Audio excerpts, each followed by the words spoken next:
అంటే లాయర్ గారు ఇప్పుడు ఇజ్రాయెల్ దేశం ఉంది. అతి చిన్న దేశం అది. కేవలం ఓ 20-30 లక్షల జనాభా కలిగిన దేశం. మేబీ ఇంకెక్కువ ఉండొచ్చు. అయితే ఆ దేశంలో పూర్తిగా 100% కూడా అక్కడ పోర్నోగ్రఫీ లేదండి. అలాగే సౌదీ అరేబియాలో కూడా కొంత మట్టుగా అయితే అక్కడ కూడా మొత్తానికి నియంత్రించబడ్డదని చెప్పేసి తెలుస్తోంది. సో ఈ విధంగా చిన్న దేశాలు నియంత్రించిన తర్వాత మన దేశం అంటే ఇక లిఖిత రాజ్యాంగం ఉంది, దృఢమైన రాజ్యాంగం ఉంది. మరి ఇవన్నీ ఉన్నా కూడా మనం ఎందుకు చేయలేకపోతున్నాము? మనలో ఏదైనా నాకు బలహీనత తెలిసినంత ఏముంది? వరకు కూడా మన భారతదేశంలో కూడా ఎక్కడా కూడా చైల్డ్ పోర్నోగ్రఫీకి సంబంధించిన వీడియోలు మీరు యూట్యూబ్ లో కొడితే కనుక ఎక్కడ కనబడవండి. ఎక్కడ అట్లాంటి కంటెంట్ ని అలో చేయదు. 1-2 వెబ్సైట్లలో అనుకోకుండా ఏదన్నా వస్తున్నా చేసినా అది పెద్దలుగా మన బాధ్యతగా మనము ఎప్పటికప్పుడు కంప్లైంట్ చేయాలి. సైబర్ వాళ్ళకి కంప్లైంట్ చేసి వాటిని నియంత్రించాలి. నాకు తెలిసి మన భారతదేశంలో కూడా ఎక్కడ కూడా చైల్డ్ పోర్నోగ్రఫీ ఈ వీడియోస్ ఎక్కడ రావండి. నాకు తెలిసి 100% ఆ సిస్టమ్ మనకు తెలియకుండానే ఎన్ఫోర్స్మెంట్ ఏజెన్సీస్ వాటిని నియంత్రించాయని అని నేను భావిస్తున్నాను. అవి ఎక్కడ కనబడవండి నాకు తెలిసినంత వరకు. Yes knowledge sir. లో నాకున్న లీగల్ నాలెడ్జ్ ప్రకారం ఏ చైల్డ్ పోర్నోగ్రఫీ కూడా ఆన్లైన్ లో మనకి ఎవరికి అందుబాటులో లేకుండా ఇప్పటికే మన భారతదేశము కొన్ని చర్యలు అయితే చేపట్టిందని నేను భావిస్తున్నాను. అంటే పో చైల్డ్ పోర్నోగ్రఫీకి సంబంధించిన విషయం మాత్రమే కాకుండా ఇదే సౌదీ అరేబియా కానీ లేదంటే ఇజ్రాయెల్ దేశంలో కానీ ఎస్. అసలు టోటల్ ఏంటంటే ఈవెన్ అడల్ట్ పోర్నోగ్రఫీ కూడా అక్కడ లేదు. సో అలాంటిది మన దేశము ఒక భిన్న సంస్కృతి సంప్రదాయాలు కలిగిన దేశము. మరి మనం ఒక మతం కోసం అంత ఒక రిస్ట్రిక్షన్ విశ్వాసం కోసం ఎంతో పోర్నో గొప్పగా మనం ముందుకెళ్ళే సంస్కృతి మనది. అలాంటిది వాటిని ఎందుకు మన దేశంలో రానికుండా కంట్రోల్ చేయలేమా? నా నా ఉద్దేశంలో అయితేనండి పూర్తి రిస్ట్రిక్షన్ పోర్నోగ్రఫీ కూడా మంచిది కాదు. మన గతంలో గుళ్ళు మీద చూస్తే కూడా శిల్పాలన్నిటినీ కూడా సెక్స్ యొక్క అన్ని భంగిమలు, సెక్స్ యొక్క అన్ని తత్వాలు తెలిసేటట్టే సెక్స్ అనేది దాచిపెట్టుకునే విషయం కాదు, బహిర్గతంగా ఉండేదనే మన మునులు కానీ, దేవతలు కానీ, దేవుళ్ళు కానీ, రాజులు కానీ అన్ని చోట్ల కూడా అదే విధంగా ఓపెన్ గానే ఉంచారే తప్ప ఎక్కడ దాచిపెట్టలేదు. అంటే ఈ మన పురాతన కాలం నుంచి కూడా సెక్స్ పరంగా ఎక్కడికక్కడ వాళ్ళని ఎడ్యుకేట్ చేస్తూ వెళ్ళారే తప్ప సెక్స్ ని ఒక మహాభూతం లాగా ఎక్కడ దాచిపెట్టింది లేదు. కాబట్టి ఆ దేశాల్లో లాగా అంత రిస్ట్రిక్షన్ అవసరము లేదు. దాని మీద వీలైతే ఎడ్యుకేషన్ కల్పించే విధంగానే ప్రభుత్వం చర్యలు తీసుకుంటే బాగుంటుంది. అందుకనే మన టెంపుల్స్ అన్నిట్లో కూడా దాదాపు భారతదేశంలో ఉన్న అన్ని టెంపుల్స్ లో కనీసం ఇట్లాంటివి 1-5 చిత్రాలు అన్ని చోట్ల ఉంటాయండి. అటు వైష్ణవమైన శివత్వమైన సరే అన్ని గుళ్ళలో ఉంటాయి, చేస్తాయి. అదేమి పోర్నోగ్రఫీ అసలు మొత్తం రిస్ట్రిక్షన్ అనేది కరెక్ట్ కాదు నా భావన అది. అందుకనే భారతదేశంలో కూడా మీరు అన్నట్టుగా కఠినమైన సౌదీ అరేబియాలో ఇజ్రాయెల్ లాగా ఇక్కడ మొత్తం నియంత్రణ అయితే ఇంటర్నెట్ లో చేయలేదు. మన కస్టమరీ ప్రాక్టీస్ లోనే వాటిని అలౌ చేశారు. కాబట్టి ఇప్పుడు కూడా అదే విధంగా ప్రభుత్వం కూడా కొన్ని పోర్నోగ్రఫీ వదిలి ఉండొచ్చు నెట్ ద్వారా. అంటే సార్ ఇప్పుడు లాయర్ గారు మీకు ఒక సైంటిఫిక్ వేలో ఒక క్వశ్చన్ చేస్తున్నా. అసలు పోర్నోగ్రఫీ చూడటం అవసరం అంటారా? అసలు ఒకవేళ పోర్నోగ్రఫీ చూడటం ద్వారా ఏదైనా హెల్త్ విషయంలో ఏదైనా మార్పు వచ్చే అవకాశం ఏమైనా ఉంటాయా? అసలు ఉపయోగం ఉందా వాటి? పోర్నోగ్రఫీ చూడటంలో వాళ్ళల్లో మంచి ఉంటుంది, చెడు ఉంటుందండి. పోర్నోగ్రఫీ మొత్తము అందరికీ కూడా పెళ్లిళ్ళు అయ్యి ఉండవు, అందరికీ కూడా సెక్స్ పరంగా అన్ని లభ్యత ఉండని వాళ్ళు పోర్నోగ్రఫీ చూసి వాళ్ళు సెల్ఫ్ సాటిస్ఫాక్షన్ అవుతూ ఉండొచ్చు, చేస్తూ ఉండొచ్చు. అట్లాంటి వాళ్ళు ఆ పోర్నోగ్రఫీ ద్వారా వాళ్ళు సంతోషాన్ని పొందుతూ ఉండొచ్చు.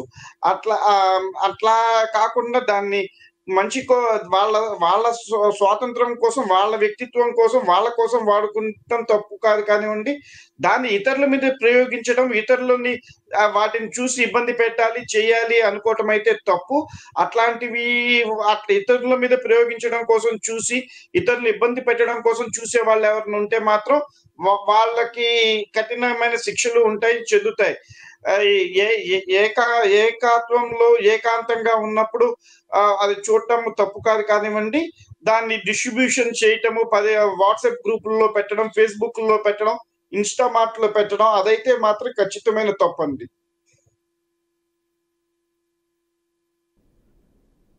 ఎస్, ఒక కాలర్ ఉన్నారండి బేగంపేట నుంచి, స్వాతి నాయుడు గారు. ఉమ్. హలో స్వాతి నాయుడు గారు. ఓకే సార్, రైట్ సార్, కొనసాగిద్దాం. అయితే భారతదేశంలో అశ్లీల చిత్రాలను నియంత్రించే అధికారం ఏమైనా ఉందా సార్? అంటే అంటే లేదండి. గుడ్ వేలో, అంటే మంచి వేలోనే ఏదైనా అశ్లీల చిత్రాలని కంట్రోల్ చేయడానికి ఏదైనా కసరత్తు చేస్తుందా భారత ప్రభుత్వం? ఎలా చేస్తే ఖచ్చితంగా ఎలాగో, చేస్తోంది. ఒకవేళ లేకపోయినా ఒకవేళ ఖచ్చితంగా. ఉమ్. నేను చేస్తే ఎలా అనుకోవటం ఉంటుంది? భారతదేశ కంట్రోల్ చట్టాలు అయితే చేయడానికి ఎలాంటి ఖచ్చితంగా ప్రయత్నాలు ఆ చేయాలి? ప్రయత్నం చేస్తున్నాయండి. మీరు విరివిగా ఎటువంటి సెక్స్ కూడా మన యూట్యూబ్లో మన భారతదేశంలో అందుబాటులో ఉండదు. చట్టపరమైన పరిధిలోనే చాలా రిస్ట్రిక్టెడ్ సెక్షువల్ కంటెంట్ అందుబాటులో ఉందే తప్ప ఆ, ఇతర పాశ్చాత్య దేశాల్లో ఉన్నట్టుగా అబ్నార్మల్ గా సెక్స్ కంటెంట్ ఎక్కడా కూడా లభ్యం అవ్వదు, చేయదు. ఆ నెట్ లో నాకు తెలిసినంత వరకు అదైతే కూడా ఎటువంటివి అన్ని ఫ్రీగా అయితే భారతదేశం వదలలేదని నేను భావిస్తున్నానండి. They are maintaining strict residuary process in releasing the sexual content openly in YouTube's or in any in YouTube వరకే నేను చెప్తున్నానండి. మళ్ళీ నేను నెట్ఫ్లిక్స్, అమెజాన్ వాటన్నిటిలో కూడా రిస్ట్రిక్ట్ చేస్తుందని అనట్లేదు. వాటిల్లో అయితే ఎక్కడా కూడా రిస్ట్రిక్షన్ అనేది లేదు, చట్టపరిధమైన పరిధి లేదు, ఒక ఒక సంస్థ లేదు వాటిల్లో రిస్ట్రిక్ట్ చేయడానికి. వాళ్ళు ఏది చూపించినా సరే అది ఓపెన్ గా ఉంటుందండి. ఆ యూట్యూబ్ లో మాత్రమే కాస్త రిస్ట్రిక్షన్ అయితే ఉంది తప్ప ఇట్లాంటి మన పెయిడ్ ఓటీటీస్ ఏవైతే తీసుకుంటామో వాటిల్లో దేంట్లో కూడా ఒక నియంత్రణ అనేది ప్రభుత్వ చట్టం ద్వారా తీసుకురాలేదు ఈ రోజు వరకు కూడా. అట్లాంటి నియంత్రణ ఏది కూడా ఆ యాప్స్ మీద ప్రభుత్వానికి అయితే లేదండి. అంటే సార్, ఇప్పుడు సెల్ ఫోన్లు ఎక్కువగా పిల్లలకి ఇచ్చేస్తూ ఉంటారు తల్లిదండ్రులు. సో ఇది చూడటం ద్వారా వాళ్ళు కొన్ని ఫన్ వీడియోస్ చూస్తున్నారు, అలాగని వాళ్ళకి ఇష్టం వచ్చింది చూస్తూ ఉన్నారు. అదే సమయంలో ఏదో ఒకటి మొత్తానికైతే ఈవెన్ ఆ రిలేటెడ్ పోర్నోగ్రఫీకి సంబంధించిన రిలేటెడ్ వీడియోస్ కూడా పిల్లలు చూస్తున్నారు. ఈ కొద్దిగా చూడటం ద్వారా అసలు మళ్ళీ వాళ్ళలో వచ్చే విపరీత బుద్ధి ఏదైతే ఉందో దీన్ని కంట్రోల్ చేయడం కోసము తల్లిదండ్రుల పాత్ర ఎలా ఉండాలి?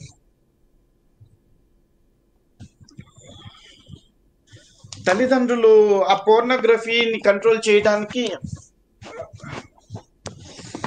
తల్లిదండ్రుల మీదే ఎక్కువ బాధ్యత. పార్లమెంట్ కానివ్వండి, ఎన్ఫోర్స్మెంట్ డ్యూటీస్ కానివ్వండి, ఎక్కువ వాళ్ళ మీదే పెట్టారండి పోర్నోగ్రఫీ కంట్రోల్ చేయడానికి. ఎందుకంటే చట్టపరమైన సంస్థ ఏది లేకపోవటం వల్ల వైఫై ఈ యాప్స్ అన్ని కూడా వాళ్ళ ఇంటి టీవీల్లో అందుబాటులో ఉండటం వల్ల పిల్లలకి తల్లిదండ్రులు మాత్రమే వాటిని నియంత్రించాలి, కంట్రోల్ చేయాలి. వాళ్ళు టీవీ చూసేటప్పుడు ఏం చూస్తున్నారు ఏంటి అని తల్లి ఎప్పటికప్పుడు గమనించుకుంటూ ఉండాలి. వాళ్ళ ఆండ్రాయిడ్ ఫోన్స్ వాళ్ళ చేతికి ఇచ్చినప్పుడు పిల్లలు పడుకున్న తర్వాత అయినా హిస్టరీలోకి వాళ్ళు వెళ్ళి వాళ్ళు ఏం చూశారు ఏంటి, వాళ్ళు ఎటువంటి చూస్తున్నారు అని చెప్పేసి చూసుకోవాల్సింది. వాళ్ళని తప్పుగా ఏదైనా చూస్తుంటే మందలించకుండా వాళ్ళకి ఎడ్యుకేషన్ అంటే విజ్ఞానవంతంగా వాళ్ళని చైతన్యం చేస్తున్నట్టుగా వీటి వల్ల దుష్పరిణామాలని వారికి చెప్పాల్సిన బాధ్యత తల్లిదండ్రుల మీద ఉంటుంది. దానికన్నా ముందు ఎంత వయసులోకి వచ్చిన పిల్లలకి ఎంతవరకు సెక్షువల్ లైఫ్ వాళ్ళకి కంటెంట్ వాళ్ళు పరిమితంగా చూడొచ్చు, ఏది చూడకూడదు చెందకూడదు అని మాత్రం పేరెంట్సే వాళ్ళని ఎడ్యుకేట్ చేయాల్సిన బాధ్యత ఉంది. అది పేరెంట్స్ మీద బరువు బాధ్యతలు అయితే ఉంటాయండి. చట్టపరమైన పరిధిలోకి ఎన్ఫోర్స్మెంట్ డ్యూటీస్ అయితే వాటిని శిక్షించడానికే వాడతాయి తప్ప వాళ్ళని ఎడ్యుకేట్ చేయరు వాళ్ళ చేతిలోకి ఒకసారి వెళ్ళిన తర్వాత.